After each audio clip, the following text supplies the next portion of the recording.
Hi, so welcome to the video.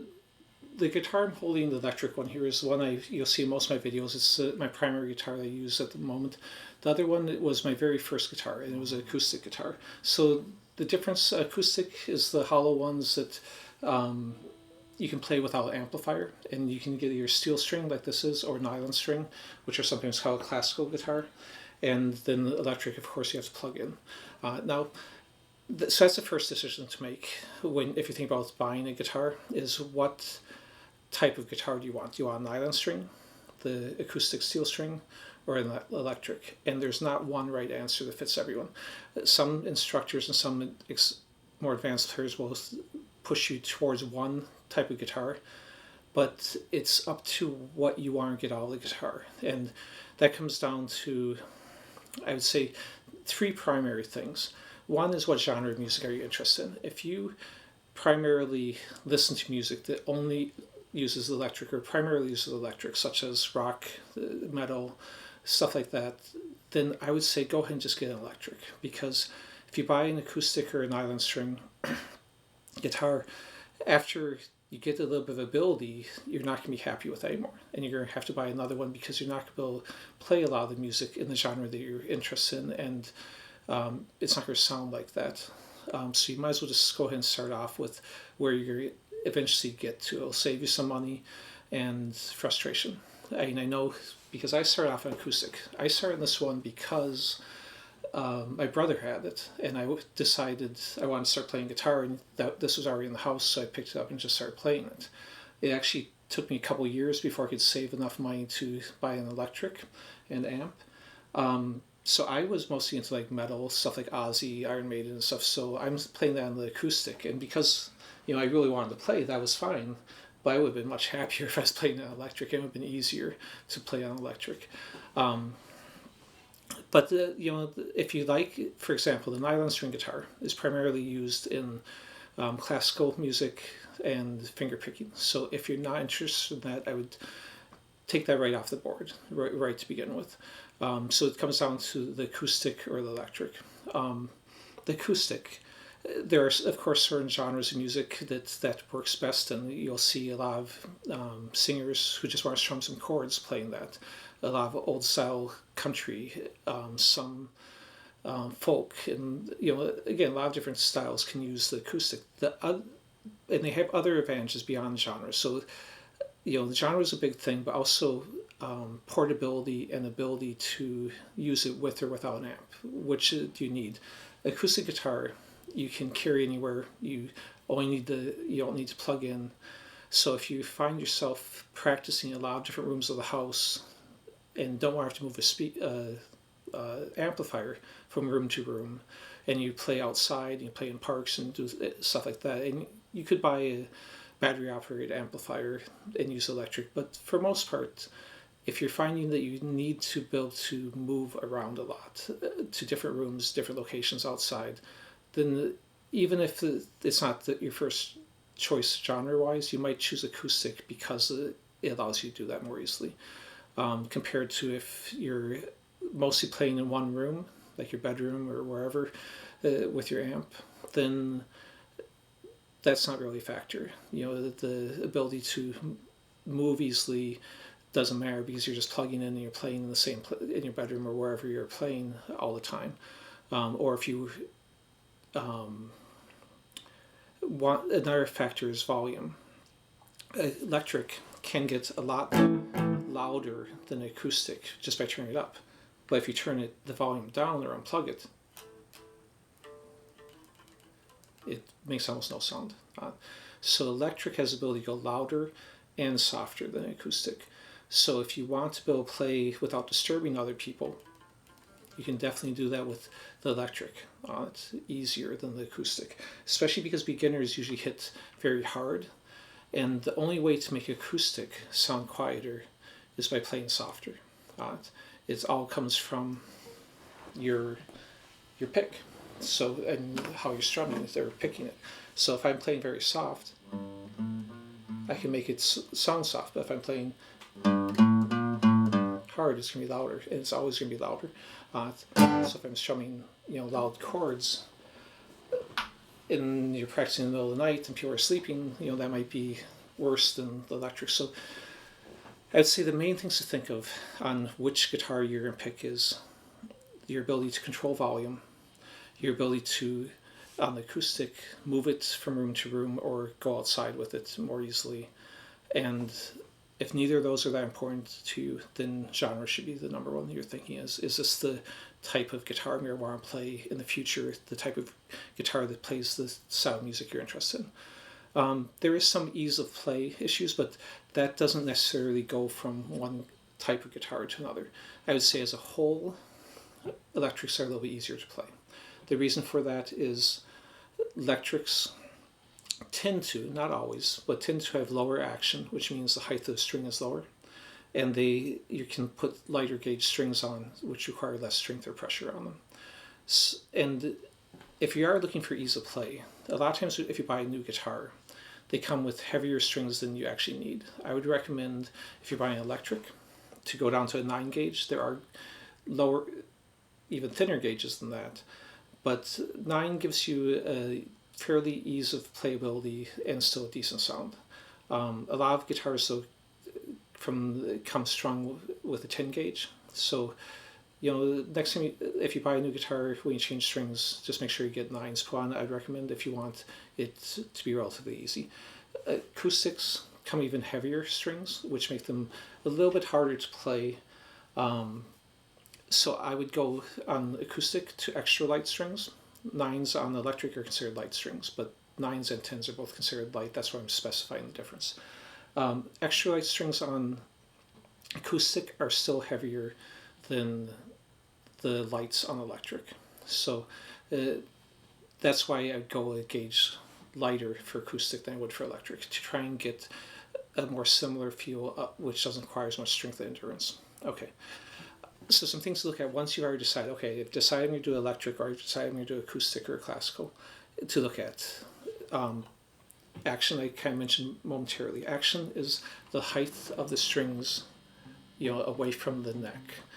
So low action means they're close to the neck. If the action's higher and up, then it's going to require more pressure and more strength to push them down and hold them down. So try out the guitar you're considering buying and feel if the action is low. If it's high, you could ask them if that's something they could adjust. If you're in a guitar store, a lot of times that is something that can be brought lower, but on an inexpensive guitar, you can only bring it so low because it depends on the quality of the neck and other things. Some other things to think about: where you're going to buy it. So I was just saying, you could ask the people working at a guitar shop. A lot of people will buy, though, at places like Walmart, Target, etc. I would recommend against that, because a lot of times the guitars they sell are very low quality. And the problem with that is not that you need a great guitar to start off with, but if you're buying a place that doesn't sell guitars as their main business, there's no one there that you can ask to help you with it, get advice from, or more importantly, if it does feel bad, get it set up or fixed. And if you take a guitar you buy at Walmart into a guitar shop and ask them to fix it, you're going to be probably paying more.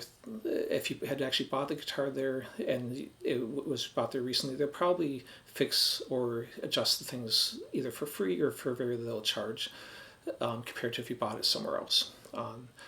So I'd recommend just buy from a guitar shop. That way, if there's any issue, you can bring it in and they can help you with it. They can answer questions, etc. Now, you don't need expensive guitars, though, to start off with. This guitar, the acoustic one, and keep in mind, this guitar is 50 some years old. I started playing it in '82, but my brother had already owned it and he bought it used.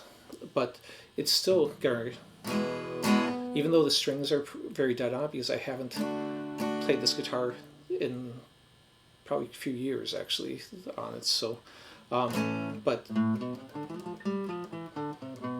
it still is going to sound okay. But this was an entry-level guitar. It wasn't something expensive. It still held up. You can tell it's entry-level because the top is not solid wood. It's laminated wood instead. But you don't need the solid wood. You don't need something expensive to start off with. It will still sound okay if you learn to play it. An expensive guitar only sounds good when you're actually good. It's not going to make a big difference when you are struggling to get a note to ring clear and when you're struggling to get decent chords. So there's so many variations in expensive guitars that I'd wait till you have some ability so you can pick your own preferences. Before spending a bunch of money on a guitar that you might end up not being what you are interested in. Now, if you're just rich and can burn money and you want a $4,000 guitar to start off with as a beginner, go for it. It's your money. But if you want to watch your money a little bit and be careful with it, buy a couple $100 guitar and it's going to be fine. It's perfectly fine to learn on. As you get better, you can decide then, okay, maybe I want single coil pickups versus humbucker pickups. I want, you can get into so many different details, the type of wood, the radius of the neck, whether the material the fret's made from. There's so many details that I wouldn't spend a lot of money till you have a better understanding of what you want, and at that point you can upgrade. Okay, so what you are looking for is the type of guitar you want, like I already talked about, something with low action so it's easier to play. Feel along the edge. Some guitars, even expensive ones, sometimes you'll find the wood shrunk and the metal, of course, of the metal fret, this bar that goes across, of course, doesn't change. So the metal will stick out further than the wood. And I've actually had students come in where if you do this along your guitar, you cut your fingers because the metal is sticking out so far. So just check that. Do this. If it's comfortable, that's fine. But if it's cutting your fingers, you're not going to want that guitar, whether it's cheap or expensive. Okay, so that's a quick check you can do. Also, just feel it. Feel if it's comfortable. You'll find some cool looking shapes that, like, for instance, the Flying V guitars that have like a V shape. But that you can't rest over your leg like this because it's got an edge like this and it'll just slide off. So you'd have to play it in this type of fashion, which is okay. But you want to be comfortable. So look at the shape of it, whether it's comfortable. If you look at this guitar, it's got contour here versus being straight, which makes it a little more comfortable to rest your arm across it. Now, you can't always pick every option you want, but try and at least pick up. Make sure it's balanced and not too heavy and not too uncomfortable, because it's not going to be motivational to practice if it's uncomfortable to hold. So if you're comparing different ones in the same price category and one feels better when you just move up and down the neck a little bit and just try and hold a note, then that's probably the better one to get. Later on you can be a little more picky about what you choose. Don't worry about brand either too much. When you look at all of the big brands, whether you're looking at stuff like Fender, Gibson, Yamaha, Ibanez, whatever, if they have entry-level guitars, those aren't made in the same factories as their expensive ones that they're known for. The entry-level ones for most of those companies are made in China or Indonesia or some place like that that's a very low-wage, low-cost factory. And while their professional quality ones are made in Japan or America usually. So the quality, just because a company has a good reputation, doesn't necessarily translate into their lowest price point guitars. A Chinese-made guitar from one company compared to another one are usually fairly similar. In fact, sometimes they're using the same parts from the same suppliers and factories in China. So don't get caught up too much. I need this name brand on it. If they're both made in Indonesia, they're probably not significantly better if one just has a different brand name on it. So don't get caught up too much in that. And you can usually see there'll be a sticker on somewhere on it that says where it's made, or on an acoustic guitar it might say inside the sound hole. At this moment it's changed over the years. Back when this was entry level when it was made in Japan, which now only the expensive ones are. But back in the 70s, they made some inexpensive ones. Now you get some of the mid-priced ones made in places like Mexico and Korea and stuff like that. But it used to be Mexican ones were all the cheap ones before they started moving the cheap ones to China and then moved from China to Indonesia and other places. Okay. Another thing not to worry about is effects. You can buy all kinds of pedals and stuff to try and make it sound better. But I think as a beginner, it's more of a distraction. It's going to take away from your actual time practicing, and practicing what's going to make you better. Fiddling with dials on the effect to try and get the perfect sound makes a lot less difference than actually learning a few chords or learning a song on that. So don't worry about that. And if you're worried about cost, you can oftentimes buy packages or bundles for if you're looking for electric. They include a small amp and cord and stuff that within a fairly similar price point as an acoustic guitar. So I wouldn't get too caught up in, if you want electric, the price isn't that much more. You can get them for an inexpensive price bundled. I'm not going to say prices because you might be watching this tomorrow or you might be watching it 5 years from now. So I don't want to get into a lot of details like that that might be incorrect when you're actually watching this. Yeah, so if you're buying some like signature model guitar by your favorite player and stuff, that's not gonna make you sound like them. Buy something that's functional. All you're looking for on a guitar as an entry level one is one that's fairly easy to play, one that feels fairly durable on it, or has a decent warranty if it does break, one that's fairly comfortable. And beyond that, everything else can come at a later point on it. So I think I'll leave it at that. Hopefully that gives you a little bit of idea on what to look for. Of course, if you can get someone who plays guitar to try out the guitars before you buy them, that's all the better. But then a lot of times you get personal preferences coming in. As a beginner, you're not going to have personal preferences. For me, I like really thin neck, for example. Some people like more a baseball shape, rounder, thicker neck. It depends on what genre of music you're playing again. The people, open chords, a lot of times people like a thicker one. When you're playing, fast stuff that's moving across the neck, I have to be able to move my hand easily, so that's why I like a thinner, flatter neck. So personal preferences as a beginner, don't worry too much about that. Find something that's functional, and that's all you need. And if you practice, you'll get better, and everything will sound better once you practice. All right, I'll leave it at that for this time. Thanks for watching.